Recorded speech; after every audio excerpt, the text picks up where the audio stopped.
Jesus percebeu que a verdade, muitas vezes, é melhor compreendida quando embrulhada numa história. As parábolas. Ele disse: um semeador saiu a semear, e ao semear, uma parte da semente caiu à beira do caminho, e vieram as aves e a comeram. Outra parte caiu em solo rochoso, onde não havia muita terra. Mas, saindo o sol, queimou-se, e por não ter raiz, secou-se.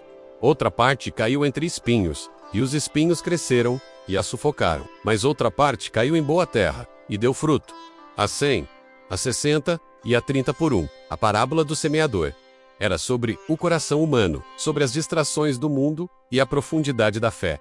Outra vez Jesus contou: certo homem tinha 2 filhos. O mais moço disse ao pai: Pai, dá-me a parte da herança que me cabe. E o pai repartiu os bens entre eles. Pedir a herança com um pai vivo era desejar a sua morte. Mas o pai, com um amor que desafiava a lógica, concedeu. Poucos dias depois, o filho mais moço ajuntou tudo o que tinha e partiu para uma terra distante, onde esbanjou os seus bens, vivendo dissolutamente. E havendo ele gastado tudo, houve naquela terra uma grande fome, e ele começou a padecer necessidades. A miséria, a lembrança do lar. Ele pensou: levantar-me-ei, irei ter com meu pai, e dir-lhe-ei: Pai, pequei contra o céu e diante de ti, já não sou digno de ser chamado teu filho, trata-me como um dos teus trabalhadores. E, levantando-se, foi para seu pai. E, quando ainda estava longe, seu pai o viu, e moveu-se de íntima compaixão, e correndo, o beijou. Esta não era apenas uma história de um filho perdido. Era a história de um pai que nunca desiste. Um pai que perdoa antes mesmo da confissão completa. Um pai cujo amor é tão vasto que choca até mesmo os bons filhos. Um doutor da lei perguntou a Jesus: quem é o meu próximo? E Jesus respondeu: certo homem descia de Jerusalém para Jericó, e caiu nas mãos de salteadores, os quais o despojaram, e espancaram, e se foram, deixando-o semi-morto. 2 líderes religiosos, homens de Deus, passaram, mas a lei da pureza ritual era mais importante que a vida de um homem. Eles temiam a contaminação, temiam a inconveniência. Mas um samaritano que viajava, chegando ao pé dele, e vendo-o, moveu-se de íntima compaixão, e aproximando-se, atou-lhe as feridas, colocando azeite e vinho, e pondo-o sobre a sua cavalgadura, levou para uma estalagem e cuidou dele. Ele fez o que os homens de Deus não fizeram. O amor não conhece fronteiras religiosas ou étnicas. O amor é compaixão. Jesus olhou para o doutor da lei e perguntou: qual, pois, destes 3, te parece que foi o próximo daquele que caiu nas mãos dos salteadores? E ele respondeu: o que usou de misericórdia para com ele. Jesus disse: vai e faze tu o mesmo. As parábolas eram janelas para o reino, mas para os fariseus, eram insultos velados. Jesus não estava apenas a ensinar, ele estava a expor a hipocrisia deles. Eles perguntaram: por que teus discípulos transgridem a tradição dos anciãos, pois não lavam as mãos quando comem pão? Jesus respondeu com autoridade cortante: e por que vós transgredis o mandamento de Deus por causa da vossa tradição? Bem profetizou Isaías a respeito de vós, dizendo: este povo honra-me com os lábios, mas o seu coração está longe de mim. Jesus não era um líder passivo. Ele viu o templo, a casa de oração, transformada num covil de ladrões, e a sua voz ecoou poderosa: está escrito, a minha casa será chamada casa de oração, mas vós a tendes convertido em covil de ladrões. Então, trouxeram uma mulher pega em flagrante adultério. A lei era clara: apedrejamento. Com um sorriso cruel, um fariseu disse: mestre, esta mulher foi apanhada em flagrante adultério. Moisés na lei nos ordenou que as tais sejam apedrejadas. Tu, pois, que dizes? Era uma armadilha perfeita. Se Jesus dissesse para apedrejá-la, seria visto como cruel. Se dissesse para não a apedrejar, estaria a quebrar a lei de Moisés. Jesus inclinou-se e começou a escrever na terra com o dedo. Depois, levantou-se e disse: aquele que dentre vós está sem pecado, seja o primeiro a atirar uma pedra contra ela. Um por um, do mais velho ao mais novo. Eles foram embora. A consciência acusou-os. A hipocrisia foi exposta. Jesus ficou sozinho com a mulher e perguntou com ternura: mulher, onde estão aqueles teus acusadores? Ninguém te condenou? Ela respondeu: ninguém, Senhor. E Jesus disse: nem eu tampouco te condeno. Vai-te, e não peques mais. Jesus não veio para abolir a lei, mas para cumprir. Com seriedade, ele disse: é necessário que o Filho do Homem padeça muitas coisas, e seja rejeitado pelos anciãos, e pelos principais dos sacerdotes e pelos escribas, e seja morto, e ressuscite ao 3º dia. Os discípulos estavam chocados. Pedro com veemência disse: Senhor, tem compaixão de ti. De modo nenhum te acontecerá isso. Mas Jesus virou-se com severidade e disse: para trás de mim, Satanás. Tu me serves de escândalo, porque não compreendes as coisas que são de Deus, mas só as que são dos homens. Os discípulos não conseguiam entender, mas Jesus estava a falar de um reino que não era deste mundo. Um reino que seria estabelecido, não pela força, mas pelo sacrifício. A jornada para Jerusalém estava quase no fim. A Páscoa aproximava-se. A cidade fervilhava com peregrinos e com a tensão política. Os líderes religiosos estavam determinados a silenciá-lo. Judas Iscariotes, um dos 12, já havia feito seu pacto com as trevas. O palco estava montado.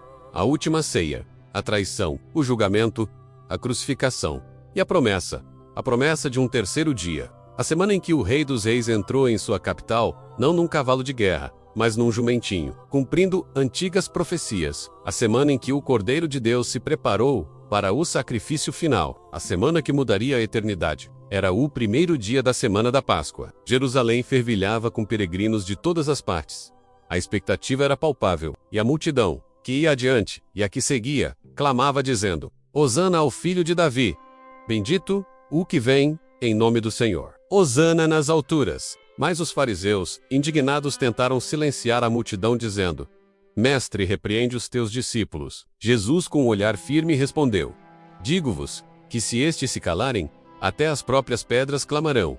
Eles o aclamavam como um rei, mas um rei diferente. Um rei que chorou sobre a cidade que o rejeitaria. Um rei que sabia que aqueles mesmos lábios que gritavam Hosana em breve, gritariam crucifica-o. Chegou a quinta-feira à noite, a Páscoa judaica, a última refeição de Jesus com seus discípulos. Ele sabia que sua hora havia chegado. E na quietude daquela sala, ele instituiu um novo pacto, um novo memorial. Jesus pegou o pão, abençoou, partiu e disse: Tomai, comei, isto é o meu corpo, que é dado por vós. Fazei isto em memória de mim. Depois, ele pegou o cálice de vinho e falou: Este cálice é o novo testamento no meu sangue, que é derramado por vós. Um ato de amor profundo, um sacrifício que seria lembrado por toda a eternidade.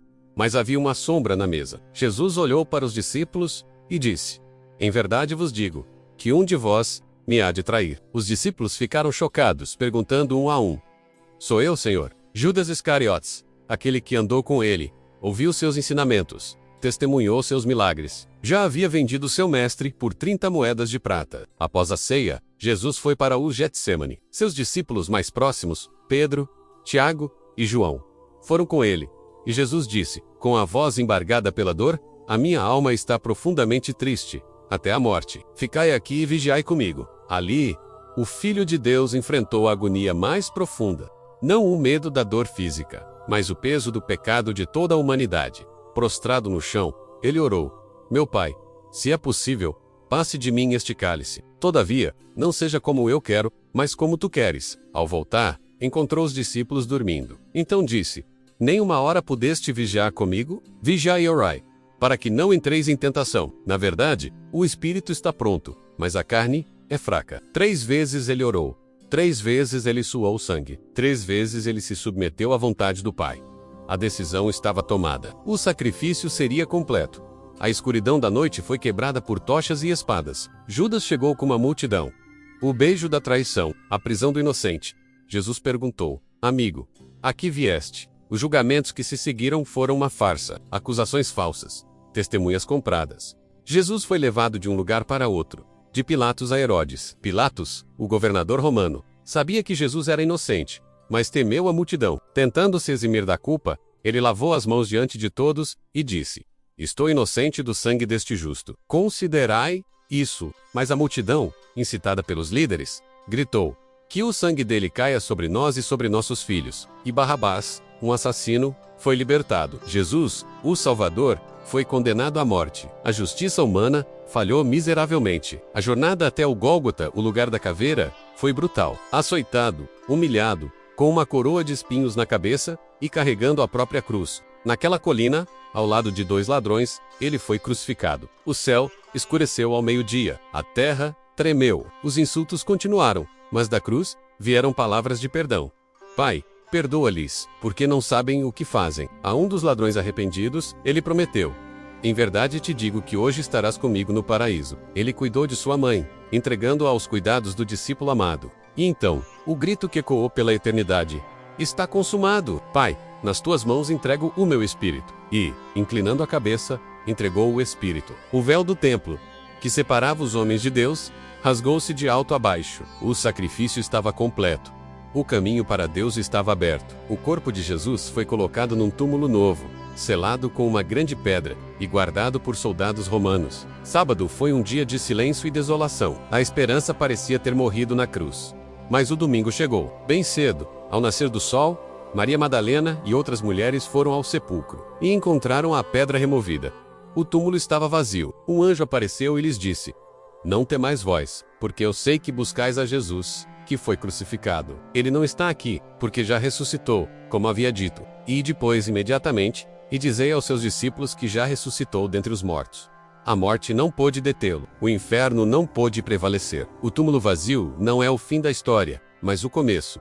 É a prova do triunfo eterno. É a garantia da nossa esperança. A ressurreição de Jesus Cristo é o evento mais importante da história. Ele apareceu a centenas de pessoas. A Maria Madalena, aos discípulos no caminho de Emaús, aos apóstolos reunidos, a Tomé e a mais de 500 irmãos, de uma só vez. Ele não era um fantasma. Ele comeu com eles, andou com eles, ensinou-os por 40 dias. A ressurreição provou que ele era quem dizia ser, o Filho de Deus. Provou que seu sacrifício na cruz foi aceito pelo Pai para o perdão dos nossos pecados, e provou que a morte foi derrotada. Para todos que creem nele, a morte não é o fim, mas a passagem para a vida eterna. Como ele mesmo disse: "Eu sou a ressurreição e a vida. Quem crê em mim, ainda que esteja morto, viverá." Essa semana, que começou com aclamações e terminou com um túmulo vazio, não é apenas um relato histórico, é um convite pessoal. O sacrifício de Jesus foi por você. O triunfo sobre a morte foi para você. A promessa da vida eterna é para você. A mesma graça, o mesmo perdão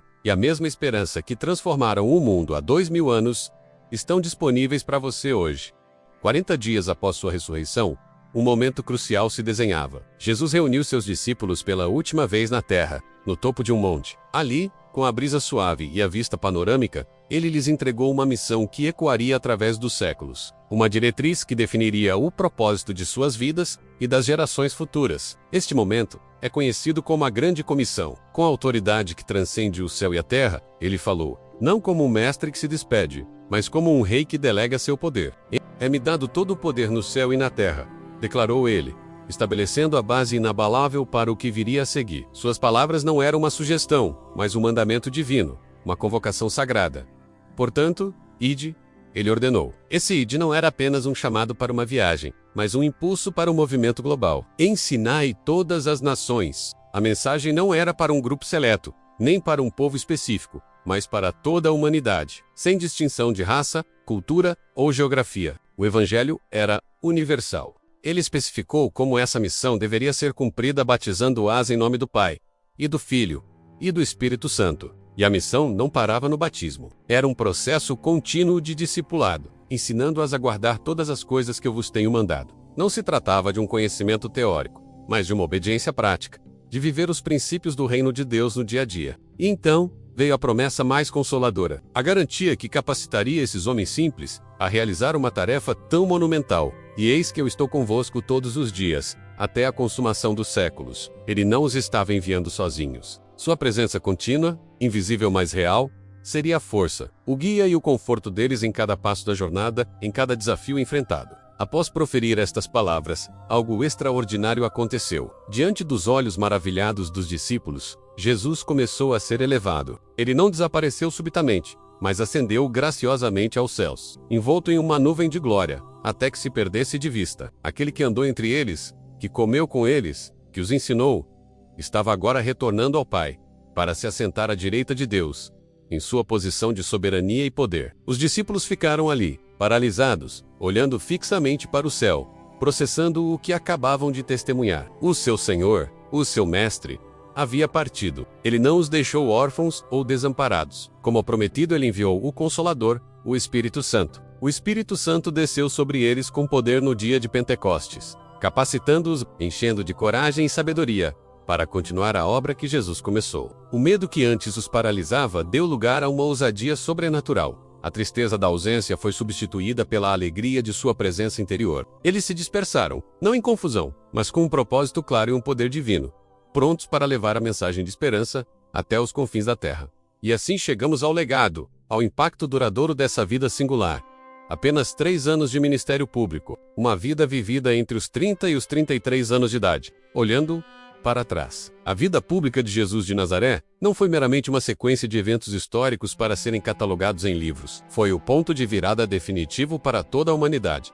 Foi o momento em que o amor de Deus, antes falado por profetas, se tornou carne e osso, manifestou-se de forma tangível, caminhando entre nós, curando os doentes, acolhendo os marginalizados. Seus ensinamentos, registrados nos evangelhos, não são apenas palavras sábias do passado. Sua graça, aquele favor imerecido, continua a transformar vidas de maneiras radicais. Pessoas presas em ciclos de desespero encontram libertação. Corações cheios de amargura aprendem a perdoar. Não de forma mística e vaga, mas de maneira real e pessoal por aqueles que o buscam. No silêncio da oração, na comunhão com outros crentes, na beleza da criação, na força para enfrentar as provações. Ele vive no coração transformado de cada pessoa que respondeu ao seu chamado. Ele vive na compaixão demonstrada ao necessitado. Ele vive na justiça buscada para o oprimido. Agora chegamos ao ponto mais importante de toda esta jornada. Você ouviu a saga épica. Você testemunhou o milagre do nascimento, a revolução de seus ensinamentos, o sacrifício supremo na cruz